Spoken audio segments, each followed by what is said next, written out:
न भूमिर्न तोयं न तेजो न वायुः न खं नेन्द्रियं वा न तेषां समूहः अनैकान्तिकत्वात् सुषुप्त्येकसिद्धः तदेको वशिष्ठः शिवः केवलोऽहम् तदेको वशिष्ठः शिवः केवलोऽहम्। यस्यान्तन्नादिमध्यं न हि करचरणं नामगोत्रं न सूत्रं नो जातिर्नैव वर्णा न भवति पुरुषो न नपुंसं न च स्त्रीं नाकारं नो विकारं न हि जनिमरणं नास्ति पुण्यं न पापं तत्त्वं नो तत्त्वमेकं सहजसमरसं सद्गुरुं तं नमामि। सदाशिवसमारम्भां शङ्कराचार्यमध्यमाम् अस्मदाचार्यपर्यन्तां वन्दे गुरुपरम्पराम्।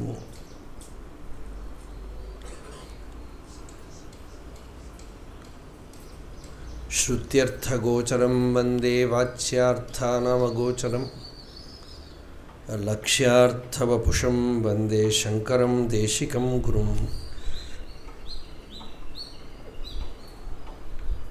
अपार सच्चित् सुखवारिराशेः यस्योर्मिमात्रं भुवनं समस्तं गुहाहितं तं रमणं गभीरं चिन्ताविहीनं हृदि चिन्तयामि। देहं मृण्मयवज्जडात्मकमहं बुद्धिर्न तस्यास्त्यतो नाहं तत्तदभावसुप्तिसमये सिद्धात्मसद्भावतः कोहं भावयुतः कुतो वरधिया दृष्ट्वात्मनिष्ठात्मनां सोहं स्फूर्तितया अरुणाचलशिवः पूर्णो विभाति स्वयं योऽन्तः प्रविश्य मम वाचमिमां प्रसुप्तां सञ्जीवयत्यखिलशक्तिधरस्वधाम्नाम् अन्यांशहस्तचरणश्रवणत्वगादीन् प्राणान्नमो भगवते पुरुषाय तुभ्यम्।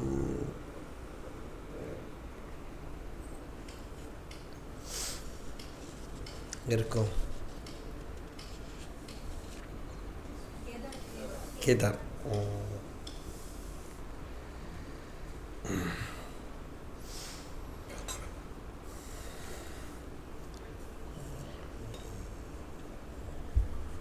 So we are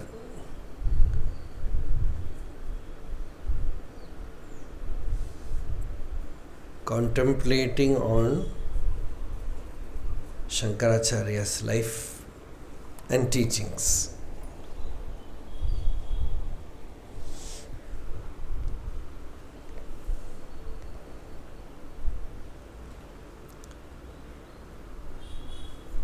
We thought we can finish it very soon, but it is going on and on in a relaxed way. So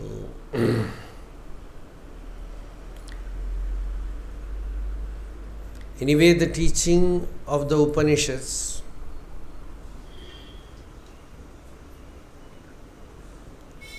become real when someone realizes it in his heart and expresses. Just like in Bhagavan's life, Tattvam theriyad attanayuttrai. Bhagavan himself says, without knowing what is spoken about in the scriptures, one realizes it. But when you open the book, it is same. When it comes like that, it also authenticates the scripture. The experience is authentic and the scripture also becomes authoritative, truthful.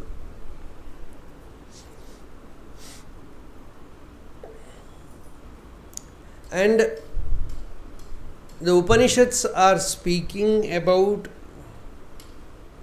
not about believing something. It is about our own existence, which no one can deny.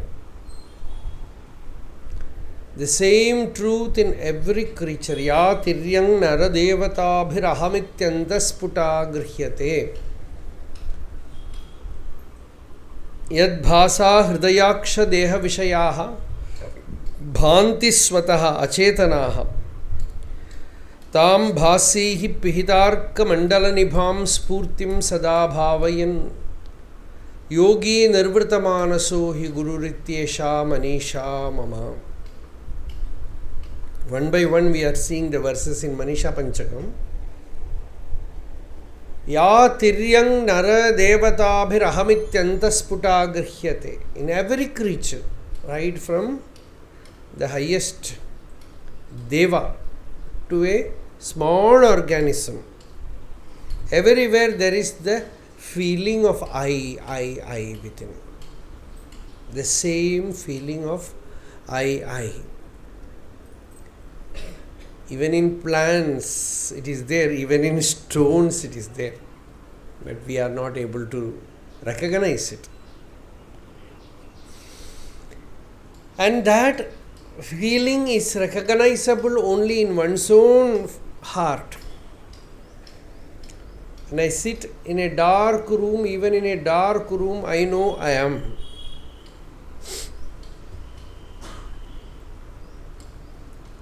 In absolute stillness, I find my own existence in its full force as I am.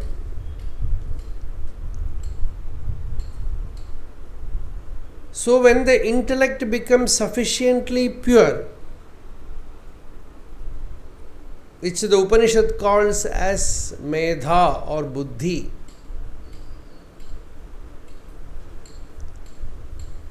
atīva sukshmam paramatma tattvam na sthula drishtya pratipattum arhati. As in Vivek Chudamani Bhagavad Pada says, this Atma Tattvam is so subtle that a gross intellect cannot grasp it.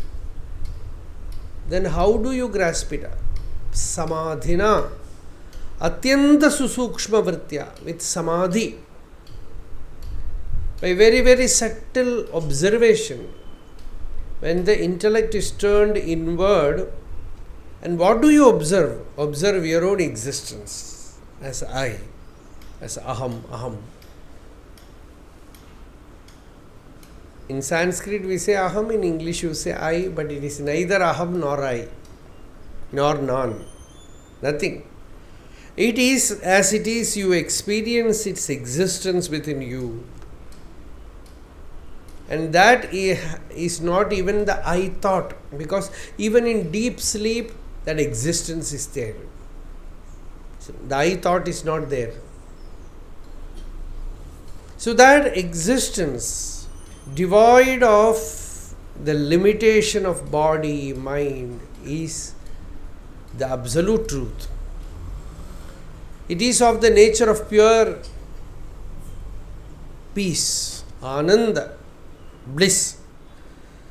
That is what the Upanishads say, and all the sages have experienced. That is deathless, that is birthless. That is the full, Purna.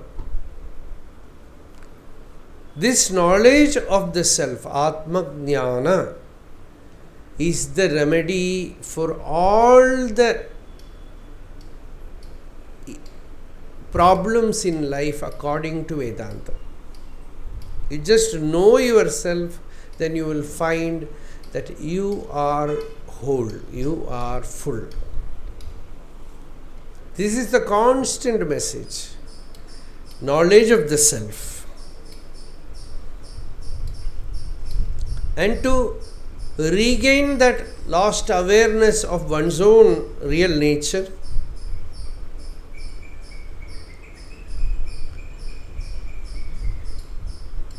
the mind should be sufficiently focused on that. The mind is distracted, scattered. It is gathering dirt from the world. When the same mind is absolutely purified and turned inward and focused on one's own I am. When the mind learns to abide there, then the truth shines forth. You don't need any other light other than Swabodhe na anyabodhecha. Bodharupataya atmanaha. The Atma is Bodharupa. It is of the nature of Bodha, pure consciousness. It needs no other light to illumine itself. It is self-illumined, self-effulgent, Swayam Prakasha. So that because of its existence, the senses, the mind, the body, everything is activated and livened. And that is Atma Sa Atma Tattvamasi. Tat Satyam Sa Atma Tattvamasi. So this truth, as sung by the Upanishads, Bhagavad Pada is elaborating in his Bhashyas, and he wrote elaborate commentary on all the Upanishads, the 10 Upanishads. And after that, Bhagavad Gita, then Brahma Sutra, then some small works also. Then he started moving. He was only at that time 15 years old, because about 2-3 years he stayed in Kedar, Badrinath, in that Guha. So from there he started moving in the Himalayas. Perhaps this is the longest period in Sankaracharya's life, that he is, other than his childhood, that he stayed in a place for such a longer period. So after that he started moving towards Kedar. The king made all arrangements to restore all the temples en route, because Sankaracharya is coming. By that time Acharya is very well known there, because he is due to that Badrinath Pratishtha. So the Jyotirdham, Joshimat, that king, he arranged everything in the route. Thus a pleasant breeze carrying the fragrance of Brahmavidya started permeating the Uttarakhanda. The king also accompanied Acharya to Kedar. The path was quite a difficult one. Now it is more difficult because of the last, that flood. Distance has become more. Now people, they somehow go in helicopter. But no joy in it. You have to walk the path from Gaurikunda. When you walk to Kedar, that has its own value. So they went to, one by one they went. Many Kedars are there. The path was quite difficult. Crossing Nandaprayag, they reached Kalpeshwara, the 5th Kedar. After passing through places like Gopeshwara, Anasuya Devi, they reached Rudranath, the 4th Kedar. Like that, it's all written in Atmatirtha, you can read. Then they went to Kedareshwara temple. It's extreme cold weather there. The air is thin and wavering. Sometimes breathing becomes very difficult. When we went there, we stayed there night. It was severely cold period. And one devotee, he was just talking to himself. He was saying, "Oh Parameshwara, you found only this place to stay. It is very cold." So, here Mahadeva performs penance in his majestic form in absolute solitude, and innumerable sages worship the Lord in the subtle forms. Acharya also worshipped Himadri Parshvepi Tate Ramantam Sampujyamanam Satatam Munindreihi Surasureihi Yaksha Mahoragadyehi Kedar Samjnam Shivam Isham Ide. From there, they went to Gomukh. From Gangotri, you go to Gomukh, very difficult.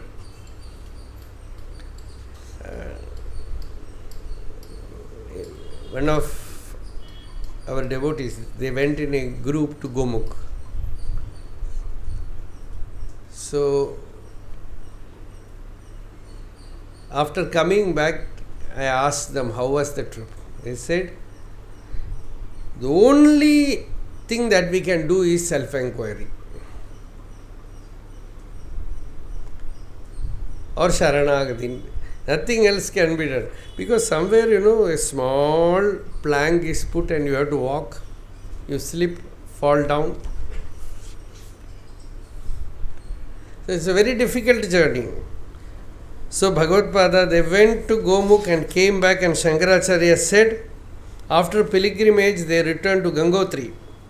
It is extremely difficult to stay over in Gomukh. Even on the way, many lose their lives due to heavy snowfall. Acharya installed a Shivalingam and an idol of Ganga Devi at Gangotri. You can go and see that. And proclaimed that offering worship here would be equivalent to pilgrimage to Gomukh. Acharya said to Padmapada, hey Padmapada, the human body is an instrument to attain self-knowledge. That everybody should remember. This human body, this sharira, you can use to attain jnanam. Brahmavalokadhishanam udamapadevaha. As Bhagavata says, the power to know Brahman is there in the human body. So it should be utilized for that purpose. Pilgrimages are merely austerities to purify the mind. Serious seekers, however, should not undertake difficult pilgrimages, risking their lives, and die without the truth, without the knowledge of the truth. All sadhanas must be conducive to self-knowledge. What you need is Atma Vichara, sufficiently purifying the mind and turning it inward and inquiring, who am I? What is my real nature? That is what you have to do wherever you go. Chungachavadi tappad, as Bhagavan said, you cannot escape the toll. Wherever you go, whatever you may do, ultimately you have to ask within you, who is this I? Who am I? What is my real nature? Am I this body? So better ask it now itself, wherever you are. Solve that riddle and be free. All these outer things can be done as a sadhana to purify the mind. But it is not an adventure that we have to do just to satisfy our ego. So you can do it as a spiritual practice, nothing wrong. So this is what Sankaracharya said. Then from there they went to Uttarakashi. There Acharya remained absorbed in samadhi for a long period. Kimapi satata bodham kevalanandarupam nirupamam ativelam nityamuktam niriham niravadi gaganabham nishkalam nirvikalpam hridi kalayati vidwan brahmapurnam samadhau. In Viveka Chudamani, Bhagavad-pada says, the knower of Brahman always is experiencing Brahman in his heart. Hridi kalayati vidwan brahmapurnam. But the state of that kevala nirvikalpa samadhi can often occur in sages. Bhagavan remained in that state for very long duration in the hill. In Virupaksha Guha, Skandashrama, Many have seen hours and hours and hours in a relaxed way, Bhagavan abiding there. That was very natural to him. But he never recommended that one should go through that state to attain jnanam. You can attain jnanam even without that. You can listen to the truth, because it is like the Atma is like Kanthabharana. You are wearing a necklace in your neck and you are searching for it here and there. Somebody says it is there in your neck. So it is here. And I am searching for it here and there. Like that, your very existence is divine. When your attention is turned towards that, you recognize, I am that. Once that recognition happens, your body, mind has its prarabdha. It will work out. But if you have the yoga samskara, very recognition can put off all other thought movements. You can abide in that nirvikalpa samadhi. In certain sages, that absorption happens for a longer period. Even in Buddha's case, they say, if you go to Buddha Gaya, underneath that Bodhi Vriksha, he remained in that state for more than a month or so. In Bhagavan's case, in Patala Linga, he remained absorbed. After that, in Guru Murtam, in Virupaksha, everywhere, most of the time he stayed absorbed in that samadhi. Sri Ramakrishna also spent a long time in absorption. But coming down to Ramanashram, that was very rare. Bhagavan was very natural, sahaja. But once in a while, like when they used to do Veda Parayanam, he will be absorbed. This state comes and goes in Mahatmas. So here, when they reached Uttarakashi,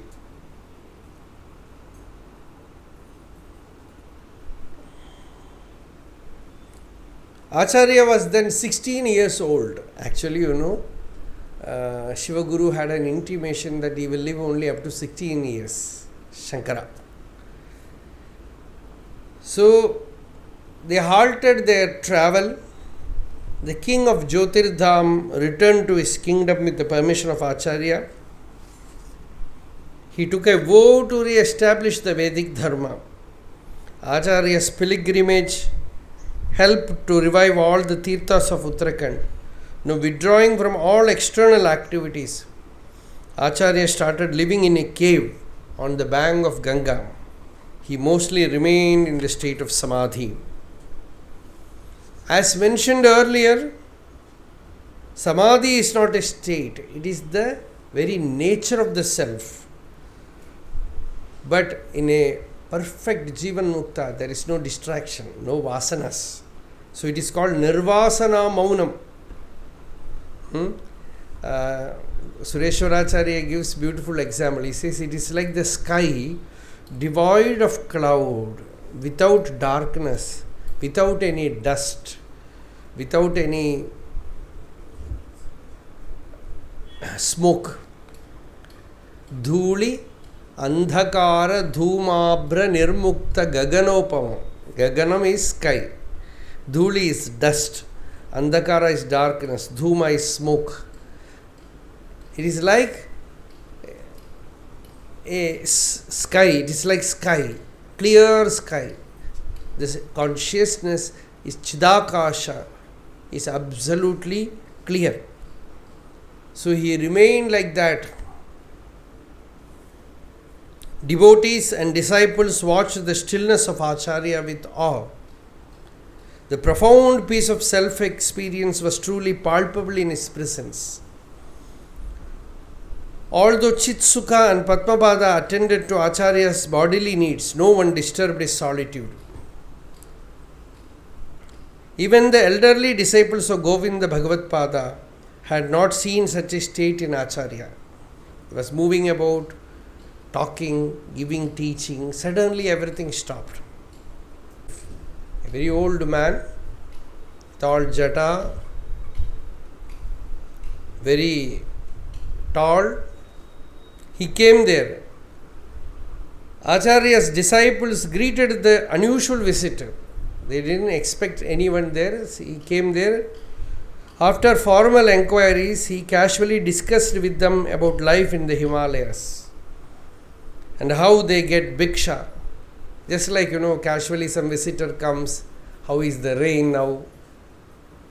Have you taken food? Like that. He was talking about the snowfall and what all happened in his way to this place. He was talking very informal things he was saying. Now and then he peeked into the cave. Just looked inside the cave. Who is sitting there? The presence of this agile old man had a mysterious impact on Acharya. Padmapada noticed that Acharya had come out of his samadhi after several days and was getting ready for a bath. Coming out of the cave, Acharya stood silently for a moment and greeted the ascetic. The latter joined them in bath and bhiksha. Then he started conversing with Acharya in a very simple manner. Acharya also spoke with the elder in his sweet voice with much humility. Padmapada was pleased that Acharya had come out of his deep samadhi. Yet, he was very intelligent. Ingidaknya, a disciple who stays with a guru, one quality that is expected is ingidaknya. Ingidaknya means without the guru telling him anything, he should know. Certain disciples, even if the guru tells, they will not know. So the disciple should be an ingidaknya. Is intention knower, you can say, conscience keeper. I think that will be a better word. He should know what the guru wills without him saying that, expressing that. So Padmapada was wondering, being very sharp like the tip of the kushagras, his intellect as kushagra buddhi, made him curious about the true identity of the elderly ascetic. It was sheer magic, because they could not in any way influence Bhagavad Acharya's samadhi. He was staying still. And from nowhere this old man arrives there. Sometimes, such mysterious influences happen. Bhagavan, when he was in Virupaksha Guha, we said he was absorbed in samadhi. And very often when he wakes up, the body will be very stiff. So he will walk. Walk means everywhere in the hill. Very hot. Bhagavan said there is no spot where my feet has not touched. So he will be walking here, there. One day, he moved up the hill towards the top. And somewhere near the Shunai, the 7 springs, someone was calling him. It was very hot summer. Arunachala was not like this. No tree, no leaf, no plant anywhere. So, some place he heard somebody calling him, "Hey Swami." So Bhagavan looked back. First of all, Bhagavan says, I was wondering who is calling me like that, because there was a bit of ordering nature in that. One old woman was sitting on a fallen tree. Very old lady, village woman sitting. And Bhagavan turned back and looked at her. She said, "Onna paadala poda." Those who know Tamil, they will know it is very, very slang Tamil. And you know what it means? It means If you move about like this, you will be taken in a structure to the crematorium. That is Padai. The dead body is taken in that. So he said, Padala Pada. Ipdi a veil alayarthu. Should you move in this blazing sun like this? Why don't you stay in one place? He was firing him. Bhagavan said, nobody who know me will talk to me like that. She's with so much motherly concern, she is speaking to me. I knew that it is Arunachala himself, just walked away. After that, he didn't wander about like that, roam about like that. So, here this old man influenced the Samadhi of Acharya in a mysterious way.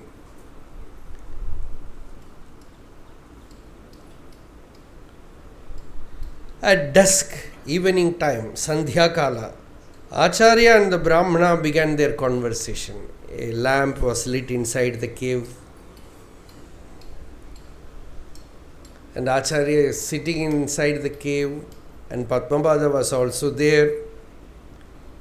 And this old ascetic started some conversation. The topic of the dialogue changed gradually from the weather. That was his style. First he started talking about the weather. Then he started talking about his own life. Then he asked Sankaracharya, who is his guru, Govinda Bhagavad-pada. I know Govinda Bhagavad-pada very well, he said. I have seen him. I am very close. I was very close with him, like that he spoke. After that, then he asked, where are you from? Where were you born? He said, I was born from Kerala, the pre-sannyasa, all that. In a very young age you have taken sannyasa ashrama.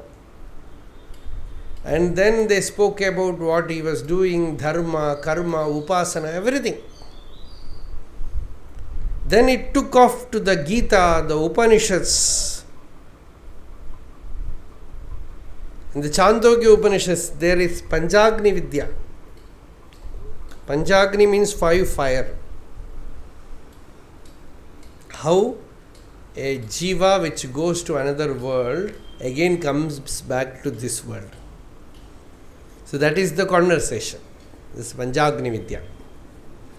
It travels through various planes of existence and at last enters the cloud, and by rain it falls back, enters a seed, a grain, enters the male body, then female body, like that it travels and comes to the world. So this Panchagni Vidya they spoke. Then in the Brahma Sutra, the first sutra in the first pada of the 3rd chapter of Brahma Sutra, Tadantara Pratipattau Ramhati Samparishvaktaha Prashna Nirupanabhyam. When the jiva travels from one womb to another, one body to another body, does it take the vasanas, the mind, the senses, or it leaves everything here and goes? This is the question. And the Sutra Bhashya and Sutra says it goes packed. It just packs everything and takes away. Every bit of vasana that it has absorbed in this birth, with the baggage it goes. Tadantara pratipattau ramhati samparishvaktaha prashna nirupanabhyam. So that subject they started discussing. Very, very complex subject. Very abstract subject they started discussing, and that was a very deep thing. You can read it in the Atma-tirtham. If you understand, that is not my fault. So they were discussing it.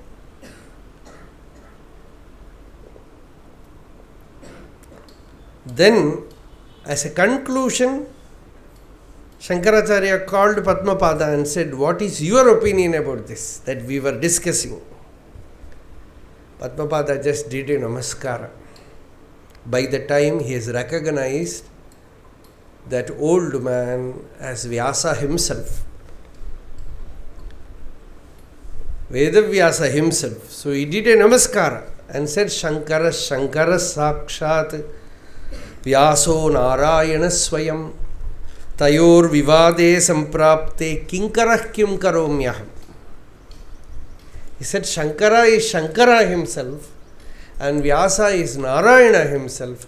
When both of them are having a dialogue, I am only Kinkara. That is, I am a servant, I am a dasa, I have nothing to say.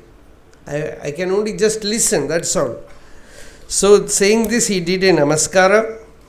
Then Bhagavan Vedavyasa said, now you have woken up from the samadhi. Now I am bestowing another 16 years on you. Now you have to move about the entire land of Bharatavarsha and revitalize dharma. Yada yada hi dharmasya glanir bhavati bharata abhyutthanam dharmasya tadatmanam srijamyam. So now you will go and meet Kumarila Bhatta in Prayaga. Kumarila Bhatta is a great scholar, a Mimamsa Pandita, and convince him about Vedanta Shastra. Through him you will gain much. Kumarila Bhatta has prepared the land for Sankaracharya's arrival. Before that, Buddhism and Jainism has spread out so much. Even in Tamil Nadu, Jainism was so much. So you can see that footprints in all the Shaivate songs like Jnana Sambandhar, Tirunavakarasar, in all their life you can see. See, any religion, however noble it might be, when it takes hand with politics, then things becomes very difficult. Slowly they will become violent also. Because propagation becomes your ideal. So when you want to propagate the religion, whatever means, by whatever means, then that becomes, sometimes it becomes very violent. So that it's very mysterious, because Jainism is a religion based on ahimsa, Buddhism also. But they take hold of the country through kings. The kings, they are clueless.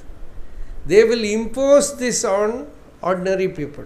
In Tamil Nadu, they say historically that the Kandumuttu, Ketumuttu, like that was there. See, you cannot wear bhasma, you cannot wear nama, because the king was a Jain. This is what we hear in the history. So they created a lot of trouble. And the great saints like Jnana Sambandhar, they have sung a lot about what all things these people did. So even their songs, it is all there. And Tirunavakarasar is such a great saint. He was a Shramana. Buddhist or Jaina? Jain, yes. He was called Dharmasena. He was a Jain monk. His sister was a great devotee of Shiva. Her name? Tilakavati. She was like a guru for him. So she used to worship Shiva every day and prayed to him, bring my brother back to Shiva Bhakti. Bring my brother back to Shiva Bhakti. And he was in the Jain religion, and they were, by the time, you see, however great a Mahatma may be, but through generation, when you have a monastery, you join a monastery, and from morning to night some rule, restrictions. At last it is like, a kind of stagnation comes. Everybody will respect you. When the bell rings, you will get food. When the bell rings, you should meditate, do puja. When the bell rings, you can wake up.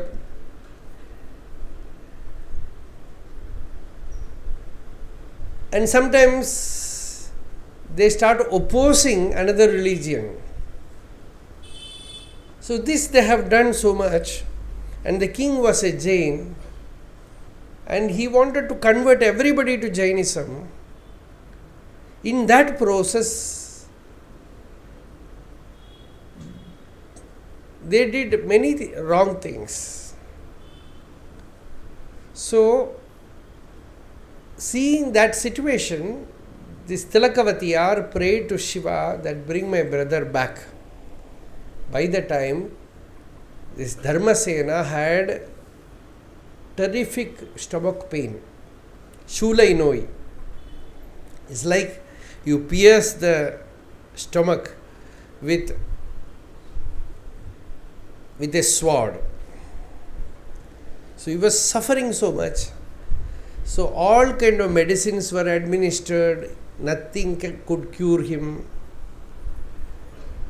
And these Jains were also good physicians. They did everything, nothing worked. And one day night he had a dream, Shiva asking him, go to your sister. So he comes back to his sister and she takes him to the presence of Shiva in the temple, and his heart opens. He was initiated. He is one of the most sweetest of the saints. There he sings, enna paattu adu?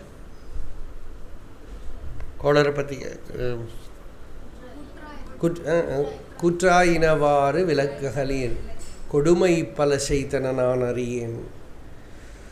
That song he says, he sang to Shiva and he was completely healed. His stomach pain was healed and he became a great devotee. But he was tortured so much after that, because from Jain religion he went back to Shaivite religion. Many things they did. They tied a big rock in his back and put him in the ocean, in the sea.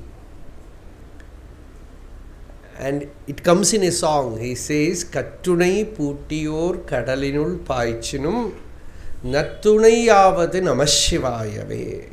He says, even if you tie a pillar on my back and put me in sea or ocean, I have the hold of Namashivaya, Panchakshar. With that he came back. Like that, many songs, they reveal what all difficulties he went through. And Jnanasambandar was a missionary. So in every song this comes. How the Sanatana Dharma got affected by this kind of conversion. In fact, it is not Christianity or Islam. Here itself, from Jainism and Buddhism, these kind of difficulties were there. So, Kumarila Bhatta was also a Buddhist. But inwardly he was keeping his knowledge of the Vedas, and he had that fire inside him. One day, one of their pontiffs, they found out that this person is still leaning towards the Vaidika Mata. So they said, take him to the top of the hill and push him from there. See, this is things that happen. So they took him to the top of the hill, and when they were about to push him down, he said, if the Vedas are true, I will not have any hurt. He was pushed down, he fell, nothing happened. But a small cut happened in his eye, right eye. And he asked, oh Bhagavan, why did this happen? Because you used if. You are not sure. So this Kumarila Bhatta later on was like a fire. Great missionary of the Vedic religion. So again he prepared the society to have faith in the Vaidika Mata, in the Vedas, in the Upanishads, in the Karma Kanda portion, etc. So he was like, he prepared the field for Sankaracharya's arrival. So here Vyasa told Bhagavad-pada, you go and meet Kumarila Bhatta. That was a phenomenal thing. And Kumarila Bhatta is in Prayag, so Sankaracharya started moving there with his disciples.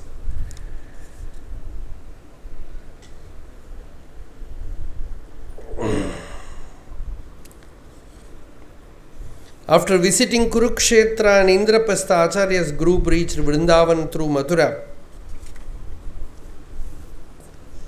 On the bank of Yamuna they are moving. Yamuna is so beautiful, very dark in color, as I told that day. Yamuna became black because Krishna took bath in it.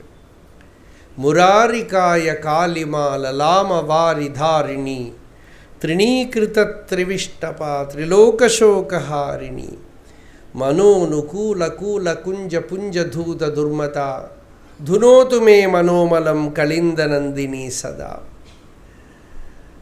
There in Vrindavana they stayed, and Bhagavad-pada wrote many works there. Prabodha Sudhakara and Govinda Ashtakam. Satyam Jnanam Anantam Nityam Anakasham Paramakasham Goshtha Prangana Ringana Lolam Anayasam Paramayasam Maya Kalpitananakaram Anakaram Bhuvanakaram Shmamanathamanatham Pranamata Govindam Paramanandam. Acharya convinced the devotees that all sadhanas, amongst all sadhanas, Sattvic Bhakti is the best for attaining the purity of mind. Acharya established that all creatures by virtue of their merits have the right to perform Bhagavad Bhakti. Japarchana stavananadishu yatha yogyam sarva praninam adhikaraha. This comes Vishnu Sahasranama Bhashya. Japa, Archana, Stavanadishu. In Japa and Archana and praising the Lord, all have equal rights. Though the path of devotion is quite simple, some devotees became fanatical about it and were prejudiced against the path of knowledge or some other devotional sampradaya. This happens everywhere. So all such people came to Sankaracharya, they had a dialogue, and by his influence, by his teachings, they were all revived, purified. So from there he moved towards Prayaga Kshetra. These old cities are there. On the way, the ancient Kaushambi, and went towards Prayag. Even before entering Prayaga, the sight of group of Vedic Brahmins fleeing the place met their eyes. So many Brahmins were going out from the Prayag. So many bullock carts were going, so many Brahmins were going with all their articles. They were moving out of the place. Then Bhagavad-pada asked, what happened? Why are you going away from Prayaga? They said, what misfortune. Bhattapada is burning himself to a slow death in Tushagni, husk set on fire. Bhattapada is Kumarila Bhatta. Sankaracharya is coming here to see Kumarila Bhatta. While entering that city, he heard that Kumarila Bhatta is burning his body. He is alive. With that, he is burning his body in Tushagni, in husk fire. So, Sankaracharya asked, what happened? Because he felt he studied under the Jains. and with his knowledge, with his power of austerity, he won over them. He defeated them. After his work is over, he felt, although I did some great thing for the Vedic religion, but the gurus with whom I learned, them I had to defeat. So this is not right. I feel the only prayaschitta that I can do is burn my body in fire. So that was his ideal. So we cannot bear a person burning himself to death. We are leaving the place. Saying this, the Brahmins went away. By the time they reached there, a large part of the body of that elderly Brahmana had been burnt up. Amidst the tormenting heat, Bhattapada was seated like a yogi in a trance. He was sitting in a samadhi in the fire. Acharya's attempt to dissuade him from his decision was in vain. However, the presence of Acharya brought about a tremendous change in Kumarila Bhatta. He said, according to Shastra, when a Vaidika qualified for gradual liberation, Krama Mukti, approaches death, the very fire he has worshipped will appear before him and guide him along the right path. The Vedas say so. Agine naya supatharaye.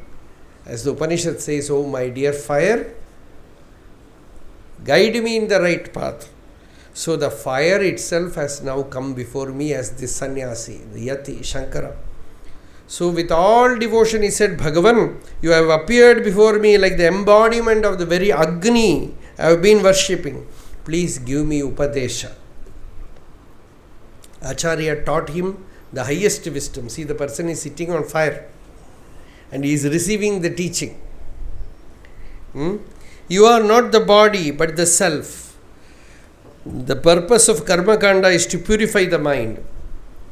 In the interest that one develops in listening to the truth about the self is an indication of the purity of the mind.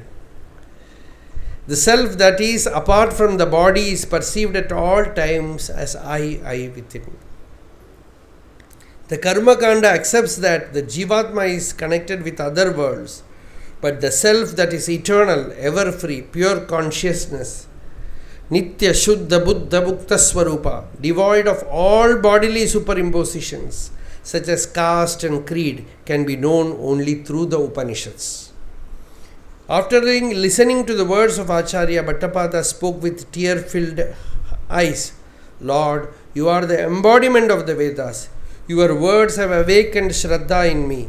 Who else but Shiva can give direct Atmanubhuti in just a few words?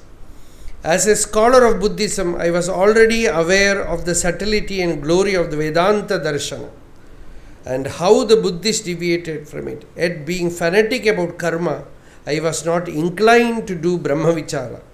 Now I do not have the strength or time to engage in any discussion.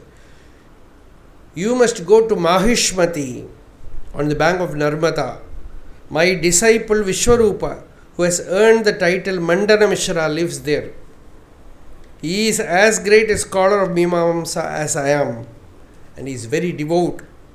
His wife too is a highly accomplished scholar. She is the incarnation of Goddess Saraswati herself. I pray that you bless Mandana Mishra. Now, O king among ascetics, kindly initiate me into the mystic realm of Om Pranava. Acharya blessed Kumarila Bhatta with Mahavakyopadesha and Pranavopadesha.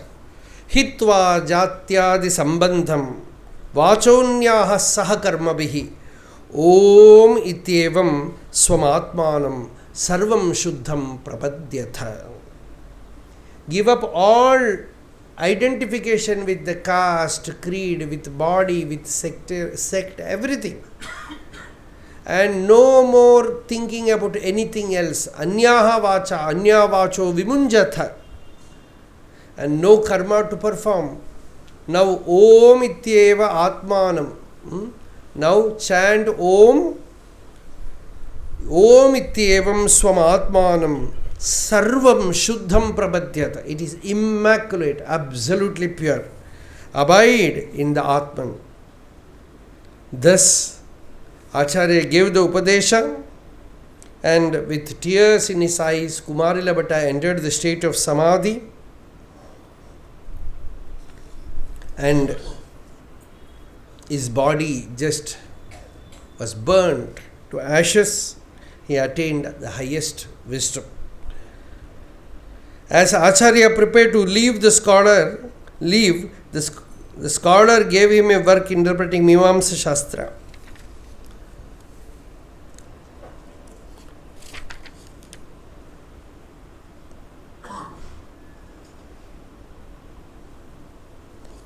One of Kumarila Bhatta's disciple, he prostrated before Acharya, and to him Acharya gave Upadesha. Shuddhe antahkarane parispurati tat saukyatmakam brahmate shuddhe darpana mandale mukhamiva swatmapradam sarvakam. Just like your face is reflected in the mirror very clearly, like that when the mind is extremely pure, the Atman, the self, is clearly known in the mind. Saying this, Acharya blessed him. Thereafter they left Prayag to Narmada, Omkareshwara and their Maheshmati, towards Maheshmati. So tomorrow we will hear the story of Mandana Mishra, one of the chief disciples of Sankaracharya, Sureshwara. He was a great scholar. He was won over by Acharya in his conversation, dialogue, or debate, whatever you may say, Vada. That we will see tomorrow. Arunachala Shiva, Arunachala Shiva, Arunachala Shiva, Arunachala, Arunachala Shiva, Arunachala Shiva, Arunachala Shiva, Arunachala.